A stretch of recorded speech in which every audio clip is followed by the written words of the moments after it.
Hello, everyone. Welcome to the EMSL LEARN webinar here on May 29th. Today, we are going to be talking about vertical profiles of aerosol properties using the ArcticShark. And we're doing this very timely because the EMSL proposal call, the exploratory research proposal call, will include the option to request the ArcticShark as a capability. So here today, you're going to learn all about the ArcticShark. For our next EMSL LEARN webinar will be June 12th, and that one is going to focus on our terraforms capability for synthetic habitats, where it's going to feature a new tool to integrate Python. So make sure if you are into synthetic soil habitats that you tune in for that June 12th webinar. And you can keep in touch with us and learn more about all of our EMSL LEARN webinars by clicking our link tree, which will get you the links to all of our different social media, website channels, and all the ways that you can connect and keep in touch.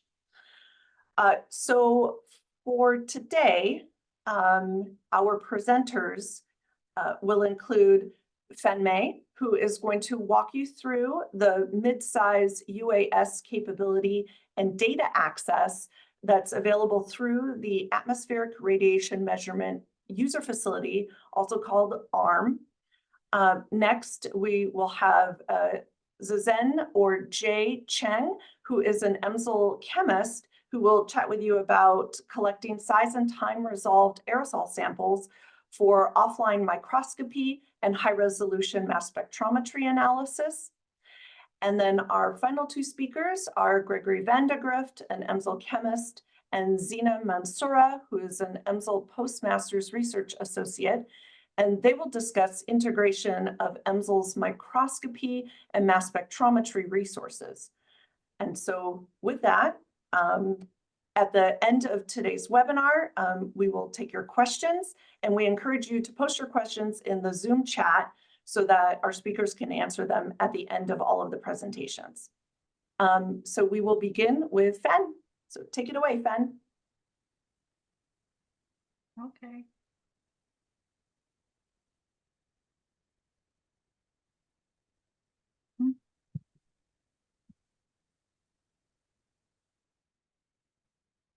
So welcome to this webinar.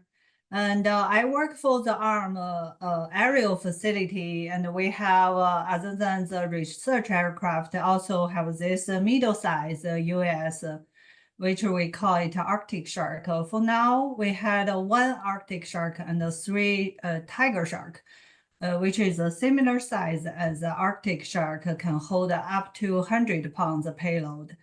And this give you just the overview of the ARM capability. And we have, ARM has a lot of ground ARM observatory, which can host a lot of larger instruments to get measurements from meteorology to the aerosol, cloud, and remote sensing. And combined with that ability, ARM also have a tethered balloon and a small UAS and a middle-sized UAS, which all flew at a different altitude level, and also the piloted aircraft. And combine all those facility assets, which we can provide more measurement tools for you, and then with the EMSL unique chemical analysis, which provide hopefully community with lots of opportunity to explore the atmosphere. Here give you some example of our fly, and this is a fly track happened during past few years since 2021 to 2023, and white this fly track I would like to highlight is when after we have the chase plane to assist the sampling of ArcticShark, we can reach a wide area and at a different altitude. And this blue triangle give you the the COA area, which is certified by FAA, we can fly up to 6,000 meter.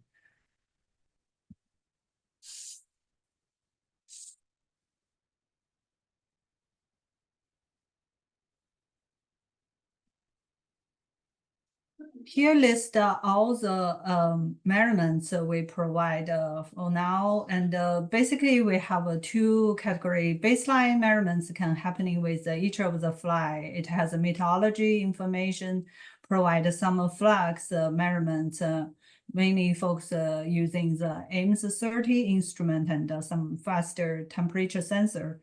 And also with a special flight pattern, you can also get the surface temperature from IR thermometer and also the multispectrum images from the multispectrum camera we had. And the aerosol payload, we have two options right now for the user. They all use the isokinetic aerosol inlet. But one packager most focus on the aerosol physical chemical property that include the total number concentration, the size distribution from for the relatively large particles larger than 135 nanometer, and also the optical properties like absorption. And the uniqueness with this payload is we have 8-spot chemical samplers that will collect the particle for the offline analysis, which is gonna combined with the Aerosol capability. And the other payload, we call it aerosol size distribution payload. That one has a size distribution using a miniaturized scanning electrical mobility sizer, which can give you the aerosol size distribution from 10 nanometer up to 375. And combined with the POPs, which the optical sensor cover 135 to 3000 nanometer, you can get a wide range of aerosol particle. But this package typically doesn't have a lot of feasibility to, it doesn't have the filter sampler, and we can collect particles on a step after the magic CPC. But that really limits the chemical analysis. So for the AMSL coming call, we plan to use mainly use the package 1 to provide a more sampling offline analysis opportunity for the community. So here's to show you the isokinetic inlet. We did a lot of study and testing and even the wind tunnel testing to make sure this inlet operate well, because the critical things for the airborne measurements is the representative of the particle you collect in air really reflect what's there. So based on all our effort, you can say the particle has the well, maybe a little bit small. Well, the cutoff size is up to 3 to 5 micron, and we still maintain all the aerosol collector particles have the lower humidity, less than 40. So we consider all the particle collector dry particles. And then we periodically calibrate all those performance during the beginning of each deployment.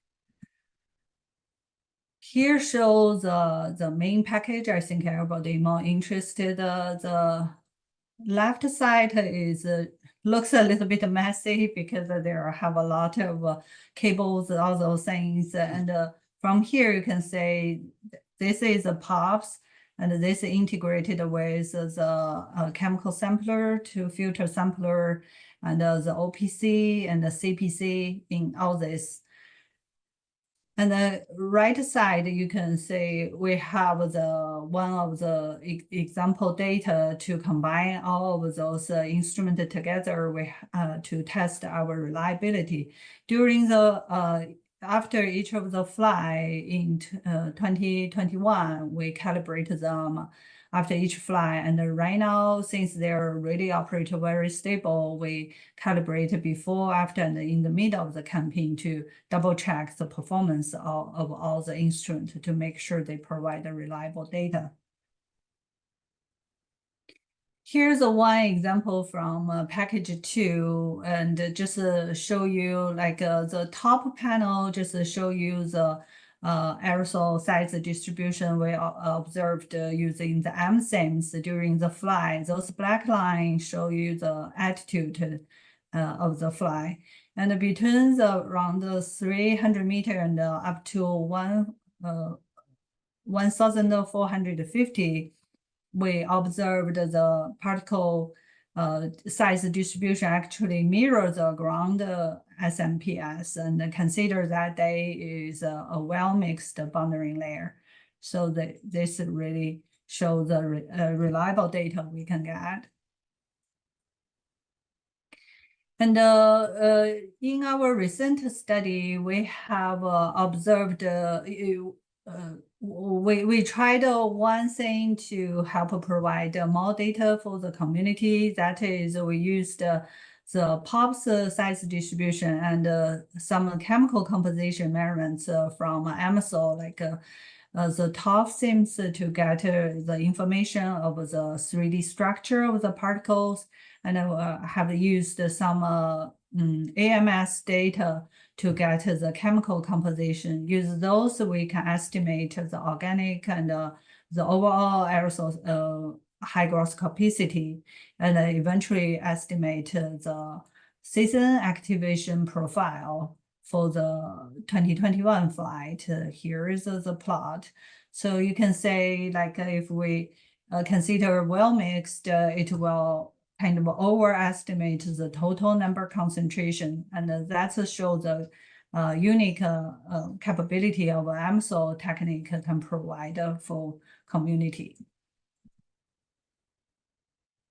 This shows a high resolution image we can acquire from the each of the fly, and you can see compare different period of the year or different season. There is like by color, you see the difference, and after the processing, and they provide a lot of additional information other than the surface temperature. You also can get the normalized differential vegetation index, which can give the user more opportunity to study how those different surface or land phase can interact with the atmosphere. So come to the ARM data. If you come to the arm.gov and click the data tab, it will brought you to ARM data discovery. At this place in the this search area, you can either put ArcticShark, or you can put the ARM unique ArcticShark facility identification code, which called U2. Either way, you can get all the AAF previous campaign or deployment data since 2021. And they typically, the data names start from AAF. It's standard for ARM aerial facility. And these have like, you can say the list that include the temperatures, the humidity, and many of the data. I think totally we have there's a primary measurements list here, 24. And we have when this U2 is started, we have 13 instruments, and right now the instrument keep adding instrument. I think we have 17. And another thing is about ARM data data dashboard. This is the place we collect all the information during the flight, and also invited all the PIs, all the collaborators to add information of each day's meteorology condition, the sampling condition, or anything interesting they find. This thing also archived by ARM. So if you wanted to use ARM data and want to know the specific day, how the instrument working, and what is the sampling layer we observed, you can go to the ARM dashboard to look at those. Yeah, after you click into that, they will list you, give you some short description of each day's flight, and also the detailed information about those flight if you click review the report. And I want to highlight here in the dashboard, there's a plots. If you want to just quickly go through all the different flight information, you can click the plots to say like where we fly, what's the flight track, what's the concentration on like a CBC concentration or any of the parameters you're interested will be color plotted over the flight track. Okay, that's all for me. The next speaker is Cheng. Will tell you more about the capability from Aerosol. Thank you. Thank you, Fan. And I want to declare this is not my photo. So, and yes, as Fan mentioned, I will discuss the how to utilize the EMSL capability to analyze sample collected on the from the ArcticShark. So,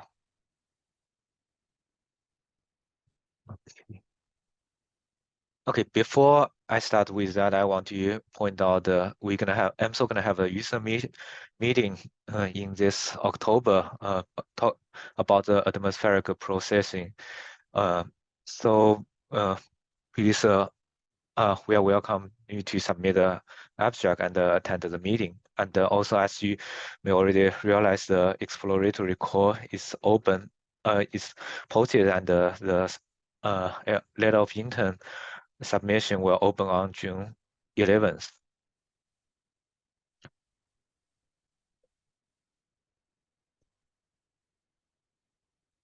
Okay, so as Fam mentioned, there is a field aerosol sampler deployed on the ArcticShark, which can automatically collect the aerosol filter samples using those syringe filter or the impact samples using our EMSL customized stack impactors, which I will introduce later. The typical flow rate is between 1.5 to 3 liters per minute, and which will be monitored by the system. And it can be remotely controlled to switch the position of samples. And it can collect up to 8 samples during each flight. So as I mentioned, this is our customized 4-stage cascade stack impactors. And this is a 50% cutoff size at 3 liters per minute. So this is a holder of the impactor, and we customize it by using a 3D printed technique. And one thing I want to highlight here is that this nozzle plate, we can customize that to collect different size of particles. And currently we are developing an ultrafine stack impactor, which we plan to collect the particle from like a 10 nanometer to like a 50 nanometer size range. And that will also be able to use during the next flight. And for each stages, we typically load a 2 TM grid, one silicon nitrate substrate for different type of analysis. So this is a summary of different analysis you can do with those subject collected on these impactors. So for the TM carbon B film TM grid, we can do the computer controlled scanning electron microscope analysis coupled with EDX analysis. For the samples, the CCS-EM EDX will identify individual particle and retrieve the morphology information and the elemental composition of individual particle. Based on this information, we can classify the particle into different types. So this is an example of the size resolved chemical composition. Also, we can use that information to estimate the mixing state index, which is a metric to identify its aerosol population internally mixed or externally mixed. And also that information can be used to predict the individual particles' hygroscopicity. So in the next presentation, Xena will show you some preliminary results retrieved from the CCS-EM. Also, this sample can be analyzed using the purity or cooling stage interfaced with the environmental SEM to get the phase state and also hygroscopicity at the different relative humidity. So briefly, so if the particle impact on subject and without deforming and maintain the spherical shapes, then we say that is a solid state, solid-like particle. And if it change to the dome-like shape, then it is a semi-solid. And if it change to the flat shape, then that's a liquid. Moreover, the silicon nitrate substrate can be used for the ice nucleation stage interfaced with the environmental SEM. So this is an example of the ice nucleation. So as you can see with the ion ESCM stage, we can identify the ice nucleation active site of each particle. And after ice nucleation, we can melt the ice and do the EDX mapping to see the elemental composition at this activate site. Also, the TM grid, of course, can be used for the TM analysis. So we can get the fine elemental composition by using the TM coupled with the EDX detector. And also we can get the detailed structure to get the morphology to see if particle is internally mixed, external mix, and how they mix with different species. And we can do the heating experiment to get the volatility of different individual particles. For example, here shows that the particle shrink after heated from room temperature to the 700 degrees Celsius.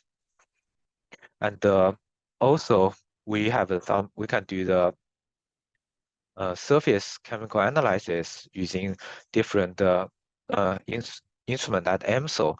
And as Fan mentioned in her slides talk, and we already did a top seams analysis, and the recent capability of top seams coupled with argon clustering actually can provide the 3D chemical structure of different particles.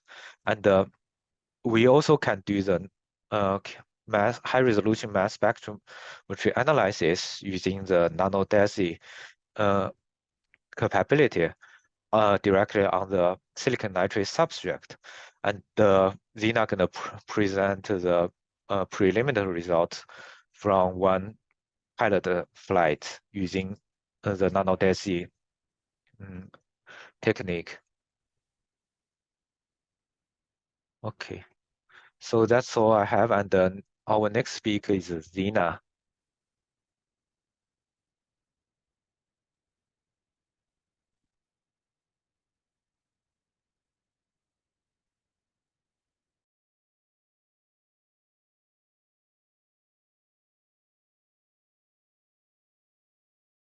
Yeah, let's see if I can take control. Awesome. Thank you, Jay. Okay, so hi everyone. My name is Xena. I'm a postmaster's research associate in EMSL. And Greg and I are going to discuss the integration of the EMSL capabilities from the ArcticShark June campaign in the Southern Great Plains. So I'll be talking mostly about the integration of the two, and then Greg can describe a lot of the mass spec resources. Awesome, thanks, Xena. So we'll jump right into a description of some of the different mass spec capabilities that we have within our laboratory.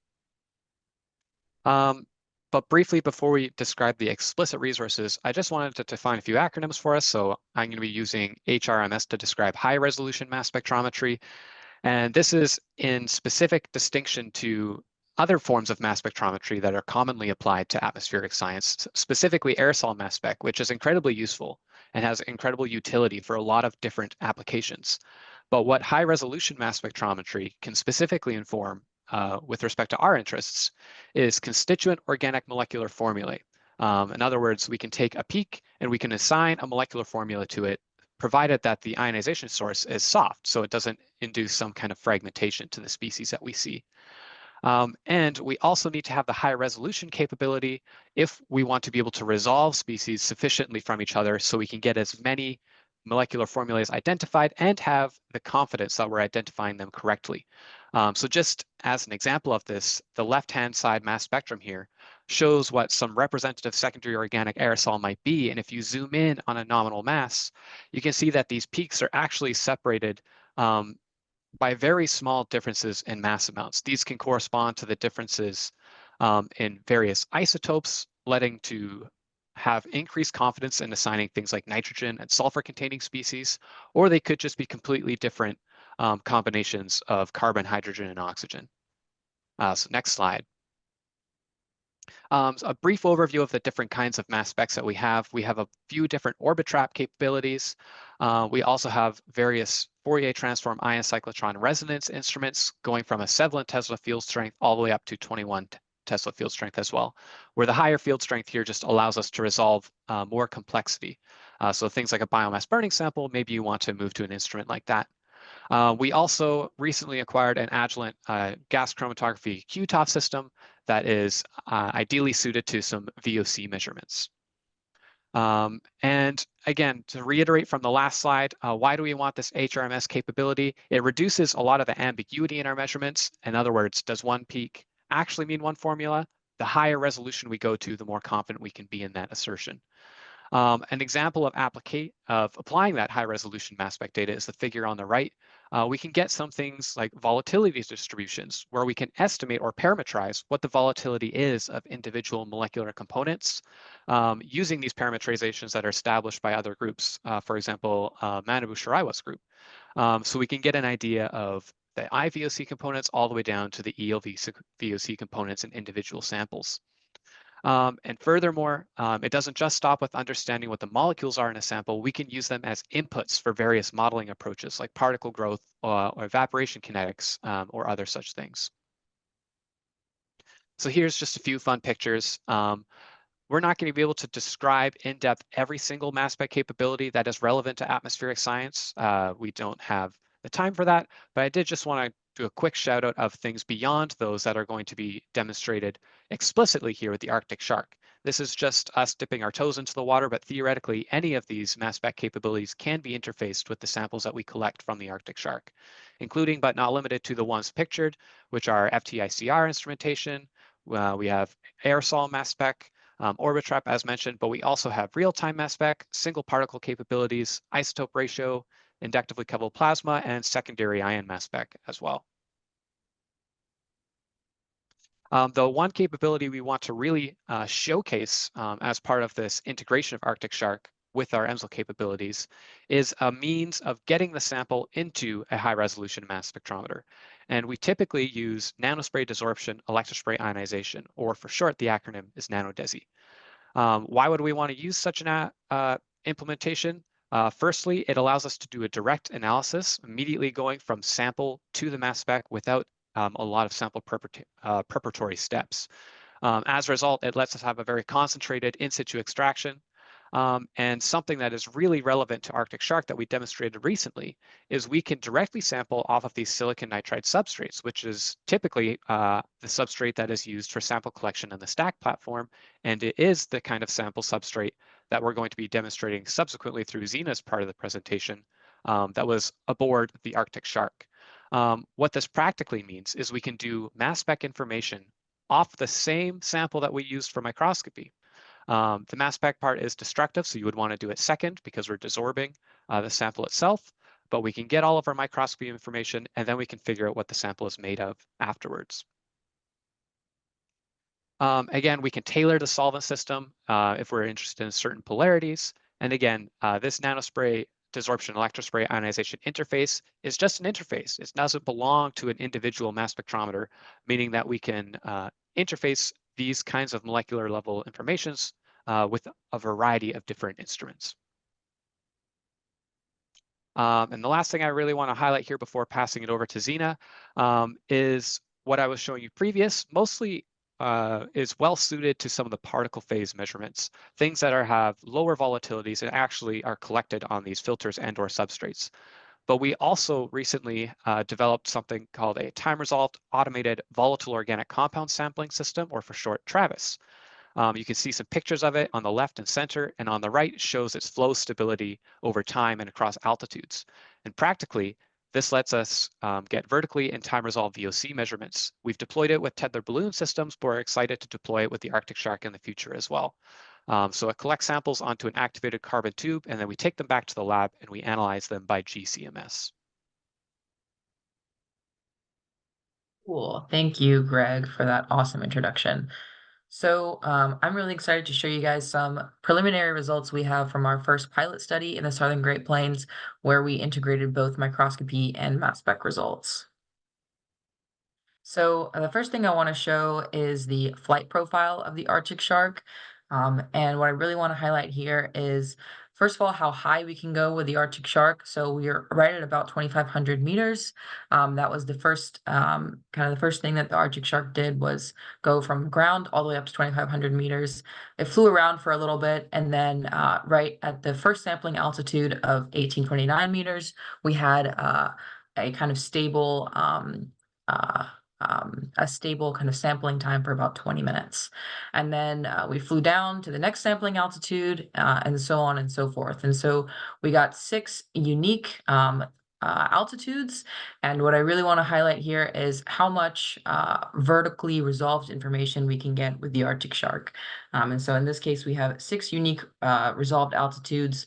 And then on either end of the ArcticShark flight, we have these kind of entire flight profile. So it's bookended by time 1 being position 1, and it sampled for the entire flight profile, and then at time 2, the entire flight profile. For this presentation, we're mainly going to be interested in the individual altitudes. Okay, so we heard a little bit from Fan about the instruments that were aboard the ArcticShark. So here it is, and then on these wings we can attach these instruments that Fan told us about. And so these were the online measurements that she talked about: the POPs, the CPC, and then the meteorological information. And so with the POPs, we can get a number, concentration, and size distribution of a large range, and then with the CPC, we can get a smaller range. And then the IMET will tell us the meteorological conditions of the day and the flight. And then Jay told us a little bit about the stack impactors, where we can collect size resolved and time resolved aerosols. And so that was also aboard the ArcticShark. And here are the kind of heroes of the stack impactors. We have the TEM grids and the silicon nitrate substrates, where with the TEM grids, we can do all the microscopy information, microscopy analysis. Oh, am I lagging?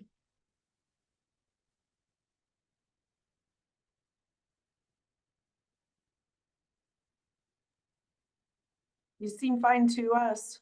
Okay, I think I lagged for a second. For some reason, okay, there we go. I think it just wanted to take its time.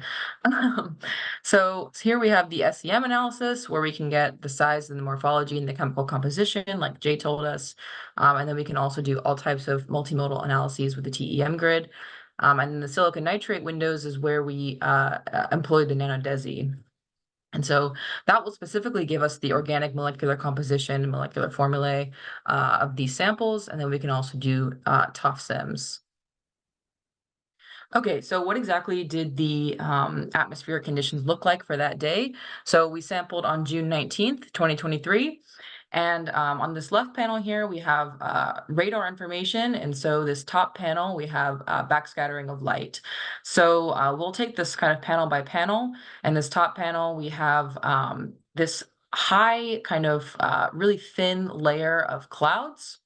and that's closest in proximity to our first sampling altitude at 1829 meters. And then we kind of stepwise down through the boundary layer to get these 6 vertically resolved altitudes. And so I want to highlight the cloud layer here, and then the boundary layer, and then here we have the ground. And so the next panel, we have basically the mixing of that column of air, and the lighter colors will show more well-mixed regions. So we have a pretty well-mixed boundary layer, like Fan had mentioned earlier. And then this last panel will show the planetary boundary layer. And so on the right-hand side, we have a quick graphic of what we believe was going on during that day. We have the boundary layer kind of splitting the two, the 3 highest altitudes and the 3 lowest altitudes. And then we have, we think, 2 separate atmospheric events going on. We see an elevated aerosol layer at position 3, 1676 meters. And so we think with its proximity to this cloud layer up here, we have maybe some kind of cloud processing phenomenon going on. And then these last lower 3 altitude samples, we think there's maybe some particle growth events going on. And so we'll kind of take these case by case. We'll discuss the top altitudes first, and then we'll discuss the bottom altitudes. So this is in situ from the aircraft, the POPs, the CPC concentration. And so these top 3 altitudes here, I want to highlight the boundary layer, and then we have P4, P3, and P2, the highest 3 altitudes. What is interesting about P3 is that it's characterized by this really high concentration and significant change in CPC and POPs. And so this number concentration of aerosols increases very much right here, which is where we characterize the elevated aerosol layer. And then just above all the sampling altitudes, we have the cloud boundary layer. So one of the first things that we saw with the increasing altitude was that the POPs size distribution, we had a larger size particles with these increasing altitudes. And so in general, we think this maybe suggests some kind of cloud processing phenomenon going on.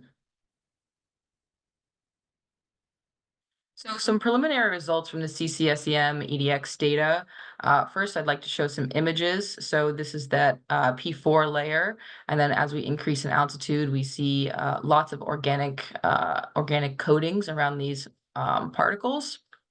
And more specifically, we do see an increase in size distribution, but specifically for these CNOS particles. So for the CCSEM classification scheme, like Jay mentioned, we basically have this rastering over these particles, and depending on the elemental composition, it will classify these particles as carbonaceous or carbonaceous sulfate, and so on and so forth. And so with this specific increase in this CNOS class, we think that maybe this indicates some kind of cloud processing phenomenon.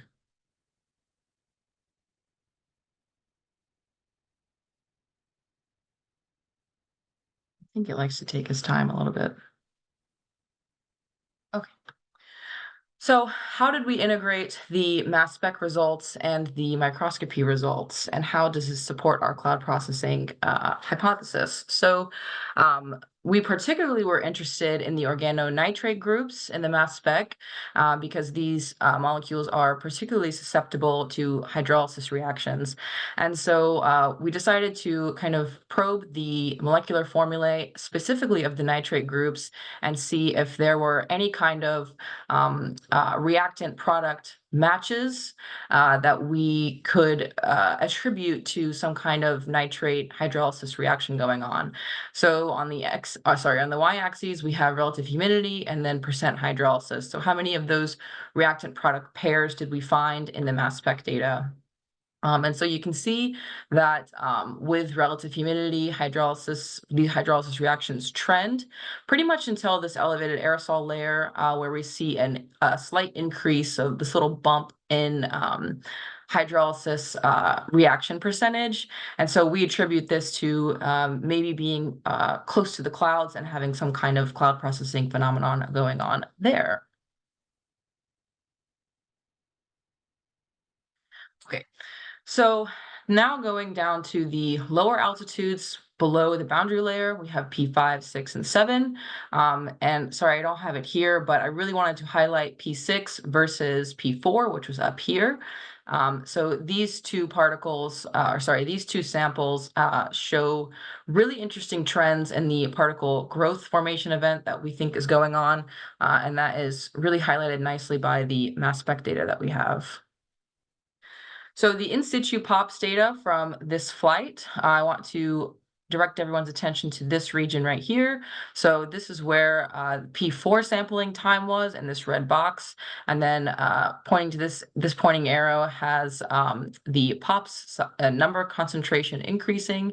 And then we see size distribution increase as well. And so right before this particle growth event, we don't really see any change in the POPs concentration or the size distribution. And then as time moves on and these particles are, we think, growing, we see an increase in the number concentration as well as the size distribution.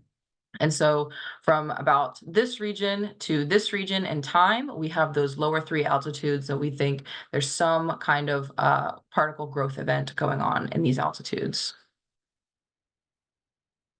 Okay, and so how can the mass spec confirm or deny our particle growth hypothesis? And so we were really interested in the volatility trends with particle growth. And so on the y-axis here, we actually have volatility values, and then we have the MZ on the x-axis.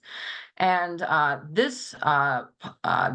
the blue, I guess, shapes are indicating that lower altitude sample where the particles are now large or have grown. And then the red shapes will tell us will highlight the higher altitude samples where the particles have not yet grown. And then the different shapes will show us the groups. So the squares are indicated by the nitrates and so on and so forth. And then the gray is what is common between the two samples.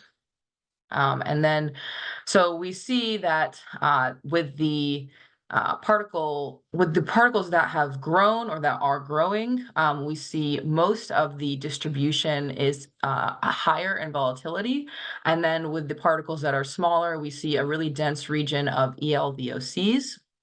And then what I really want to highlight on the right side is the difference between the unique samples to each to the large and the small particles. So it's clear that the samples in the small range are less volatile than the samples in the larger range. But what's really interesting is that when you tease out what's unique to each data set, you can really see the difference between the super low volatile species and the small particles versus the higher ones and the large particles. And then some future directions. I guess Greg can go with the mass spec. Yeah, so thank you for that, Xena. I'll just briefly highlight a little bit where we want to go moving forward. It's a really exciting opportunity to couple the capabilities of ArcticShark with what we can do with mass spec, specifically unlocking an understanding of these vertical gradients in the atmosphere. One area that we're particularly bullish on moving forward is recently we found that there is some kind of semi-quantitative information that can be conveyed by the NanoDesi high-res mass spec platform. And that's shown in this calibration curve on the top left. This is for an upcoming project that we're hoping to show to the community soon, but the x-axis is total organics as recorded from a ground level aerosol chemical speciation measurement. This is through an ARM campaign. And on the y-axis, it's the summed signal intensity of all of our assigned molecular formulas from the NanoDesi high-res mass spec data. And this was collected in an area where there was intense inorganic contribution. So certainly a possibility for a lot of matrix effects, but we can see that our NanoDesi apparatus is not only quite robust for these harsh conditions, it correlates extremely well with the ground truth organic measurement. So we're really excited to use this moving forward. We think that why this works, Clearly, it would be really tricky to try to do this for individual molecular formulae based off of differences of ionization, suppression, and efficiencies. But if you start to look at the sample as a whole, maybe some of those differences start to blur and the correlation becomes a little more clear. So being able to unlock semi-quantitative understanding of organic aerosol along the vertical profile of the atmosphere is something we're really, really excited about, and we're just dipping our toes in. But if you have research ideas that probe questions that involve differences in abundance, we think we're close to being able to answer those. We also are looking forward to integrating VOC measurements with ArcticShark, and we're also increased in pushing our detection limit capabilities of nanodesi even lower and lower, such that we can look at more and more samples along the vertical profile. Thanks, Greg. Yeah, we're also really interested in some future directions with microscopy. Like Jay had mentioned, we can probe the relative humidity and the temperature of the chamber, and so we can actually simulate some sort of field condition under the microscope, and then we can monitor some in situ processes. This is a tilted image of some salt particles, and then this is a tilted image of some different salt particles with a really high relative humidity. And so we really want to monitor these in situ processes, maybe probe the relative humidity so we can observe some deliquescence or some efflorescence cycles. And then we're also super interested in watching ice form and, probing exactly which particles are ice nucleation particles in situ. And so those are all future directions for microscopy in general, but also with the ArcticShark. So we're almost out of time here, so we'll quickly blitz through these last couple slides and then get to some questions. But some of you in the audience may have worked with us before, but just in case you can't, we really encourage you to look at the possibility of working with us to answer some of your scientific questions. And why do so? EMSL is a very fascinating place because we have a lot of these capabilities and different experts all in the same place. And we also really want to leverage your own expertise in your particular areas, given that you're the ones coming up with these really interesting questions. As a result, we really encourage people to come and visit so we can learn from each other, and you can even do some of the science yourself, be it you or your students. And again, there's opportunities once here to expand into other EMSL resources beyond the ones just relevant to atmospheric science. And if you want to know some more opportunities to get involved with EMSL, here's some QR codes. We have a research proposal call that's opening soon. And then we're also hosting a user meeting in October. So if you've worked with us before, or you're currently working with us, or you want to work with us in the future, please consider submitting an abstract. Also, please don't hesitate to reach out to any one of us individually. We'll all be really happy to help. Thank you. And I think now it's time for questions. Okay, well, let's see. Let's start with, I believe Fen Mei had to leave. So she is not joining us for the Q&A. But we do have a couple questions that we can pose for you right now. So let's start with Jay. Can you tell us, does the ArcticShark allow guest instruments? I think that's a question for Fan. Based on my understanding, probably at this point, they still not finalized the plan for guest instrument yet. Okay. But I think the important is contact again. So if anyone has question, can contact her. Okay. Greg, what other kinds of atmospheric processes can the high resolution mass spectrometry data inform? Yeah, thanks, Linda. I want to just reiterate some of the data that Xena had presented about some of the aqueous phase transformations I think we can inform. Just to remind the audience, what we did is we have our complete mass list of annotated features. And what Xena did is she took our organonitrates, the CHNOs, and looked for a complementary CHO product that could hypothetically be the result of a hydrolysis product. So it's the water attacks, we lose the HNO3, and we looked to see if we could find those pairs.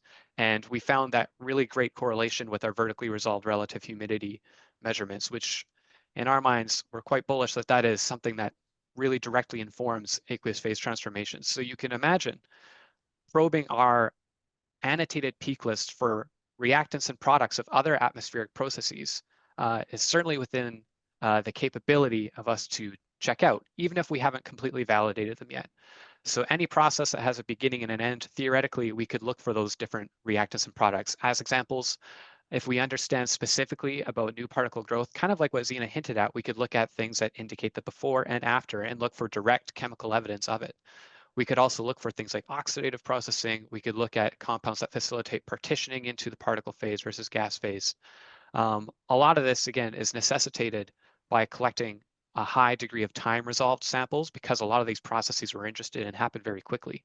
But because of the increased sensitivity that we have from the nanodesi system, we're pretty optimistic. We can't guarantee everything, but we're optimistic that we can inform a lot of these processes because we don't need as much of a sample loading as compared to some other analytical approaches to really look at the molecular level detail.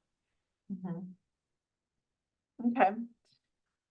Let's see, Xena, can the Arctic shark target meteorological events like tornadoes or heavy rain conditions? This also might be a question for Fan. I doubt, just based on the size of the Arctic shark, that it would be able to withstand something like a tornado. Maybe some kind of a significant time prior to the volcano, or sorry, the tornado, and maybe after, I think would be more safe for the Arctic shark just because of how small it is. Yeah, but I doubt they'd be able to fly through like a hurricane or a tornado or anything like that. All right. Okay, so back to you, Jay. Can the Arctic shark fly into clouds and plumes? I think current plan is fan gonna fly into cloud this October, and for now they are not able to fly into the cloud, and for the plume, and that's really depend on the visibility of plume. If the pilot can see things clear, then they can fly into plume. And I think they already did some plume tracing flight before. Okay. Greg, can mass spectrometry data inform optical properties? Yes, definitely indirectly. But I would say is the cool thing about Arctic shark sampling is the fact that you have this sample and then it's kind of up to you what you want to do with it. Microscopy, it alters the samples a little bit, but for our purposes here, I'm going to describe it as non-destructive. So you could do other analysis of it afterwards. If you're explicitly interested in optical properties, if the loading is high enough, you could even just dissolve that sample and get some UV vis data off of it. If the sample loading is not high enough to facilitate those kinds of measurements, we can get optical properties information indirectly kind of through the mass spec information. Because once we annotate our sample according to the molecular formulae, like I had mentioned in one of the intro slides, we can utilize these different parametrizations. If we're interested in volatility, there's a parametrization for that. Some of them are more straightforward, like if you're interested in double bond equivalence, you can look at that. But we know that optical properties has its chemical root in aromaticity and degrees of unsaturation. So we can access things like double bond equivalence and a parametrization for aromaticity, which can then, in general sense, correlate with optical properties of these aerosols. So the short answer is yes, we can inform it with the mass spec data. Excellent, excellent. Hey, Shwarup, are you available to answer a couple questions on behalf of FEN? I saw you came on camera real quick. Yes, it seems like I cannot turn on my camera, but Oh, no. I guess. But you can answer some questions? Yeah. So what was the question? I think that one of the question about the flying through the cloud. So I just want to mention that right now they don't have the permission to fly into the clouds, but they can go around the clouds and then collect sample above clouds. So you can collect sample below cloud, side of the cloud, and then above cloud, but not into the cloud yet. Okay. What is, and so Shwarup, another one that's for FAN, what is the best substrate for getting maximized chemical analysis? Or does each substrate use only one analysis? Yeah, so I think that's really depends on the type of analysis the user will be requesting. So there are specific some substrate are used for specific type of analysis, like Jay outlined that, you know, we have 2 TM grids that can be used for multimodal chemical imaging or individual particle analysis, hygroscopicity, while the silicon nitride substrate has been used mostly for the surface chemistry, like top sims analysis or ice nucleation. But as Greg and Xena showed, you know, it can be also used for high resolution mass spec analysis as well. So it's really depending on the type of analysis that user is proposing. Great. All right. Xena, how robust is the UAS ArcticShark in harsh weather conditions? So you answered before, like tornadoes and heavy rain conditions, but what about some other heavy weather or harsh weather conditions, like maybe extreme winds? That's a good question. So the one pilot study that we did in the SGP, it was quite windy that day from what I understand. So I think it could probably withstand heavy winds. I doubt, just because the instruments may be exposed to the meteorological conditions, that it would be wise to go through rain conditions, both for the ArcticShark, I guess the robustness of the ArcticShark, and also for the instruments. It would be, you'd be hard pressed to convince someone to put their POPs or CPC instrument on exposed to, I guess, like a bunch of rain, or especially lightning or something like that. Okay. All right. And I see that I got a message from Jason Tomlinson, who just informed me he's the director of engineering for ARM's aerial facility and is able to answer some of these ArcticShark questions. Unfortunately, in this moment, we've only got 2 minutes left, Jason, and I can't promote you to a panelist. I don't have, so, oh, there you are. Hi. Hey, I'll be quick here. The aircraft itself is already stated it's pretty light. It only weighs 650 pounds. So we are very limited when it comes to winds. We were just operating in Oklahoma recently and had some challenges regarding that. The aircraft really can't take off in winds higher than 20 knots, gusting to 25. That's kind of our limits right there. Regarding clouds, we got to stay 500 feet either above them or below them. And the question regarding flying into clouds was answered correctly. We are looking to do it this fall, but right now the FAA does not allow you to do that in the national airspace. We only can do that in restricted airspace. And getting access to restricted airspace is not easy. We are currently working with Aberdeen Proving Grounds to try to get permission to fly there. But it is challenging. You're working with DoD and they don't always want people in there flying. So Yeah. thank you. Oh, thank you. Well, we actually have less than a minute left, so I think we're going to call it good at this moment. I hope everybody has had a chance to get their questions answered, and we look forward to your submissions for the exploratory call that's opening up June 11th. You know, and requesting the ArcticShark. And yeah, thank you so much, everyone, for joining us today. We hope to see you at the June 12th EMSL LEARN webinar as well on synthetic soil habitats using the Terraform's capability integrated with the Python tools. So thank you, everyone, for joining us.